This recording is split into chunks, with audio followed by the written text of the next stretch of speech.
Hey, all right, welcome to this week's recap of the brown bag discussion, sponsored by the CTL here at SCTCC. I got all the letters out.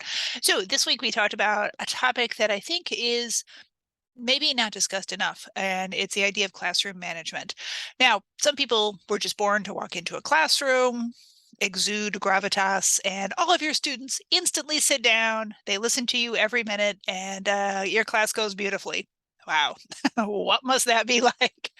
I think for the rest of us, for most of us, though, the idea of being able to make all of that happen, being able to keep your students' attention, it's hard. It's harder than you hope that it will be some days. And I mean, obviously, right now, we've been living in a pandemic situation for a couple of years. Our students are maybe especially struggling with their attention levels, and it's hard for everybody. So we have some tips available, and so you check down below in the description, and I'll give the links to the very short readings that we assembled through the CTL here. But, just know that I think it's good. You're not alone. Some people are going to struggle more than other people. This is a continuing issue that I've read across the professional literature, across subject areas, that women get less automatic respect in a classroom than men do.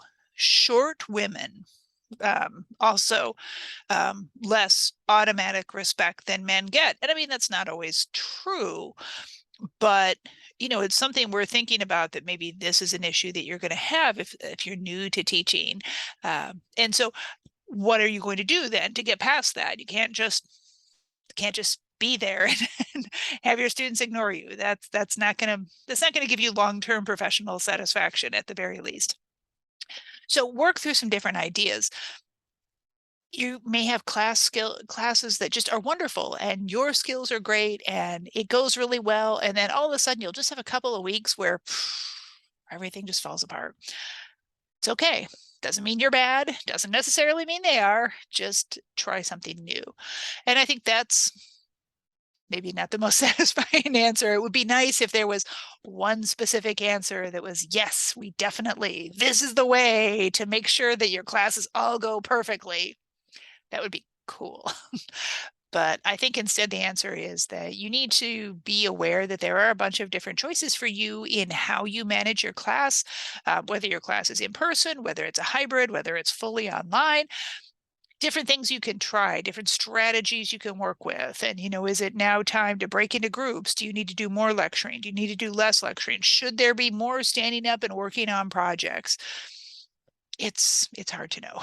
So work through some of the material that we are giving you below, and also, I mean, obviously Google around if you do want to talk about this a little bit more. If this is something that maybe you feel like, whether you're struggling actively or just I want to try something different in my classroom, yeah, reach out, and I will see what I can find for you, and I will also make sure that I can help to connect you with somebody else around the campus who will be valuable and filled with good skills to share with you. All right. Join us again in 2 weeks. We will have our next topic, and I'm looking forward to seeing you then. Bye-bye.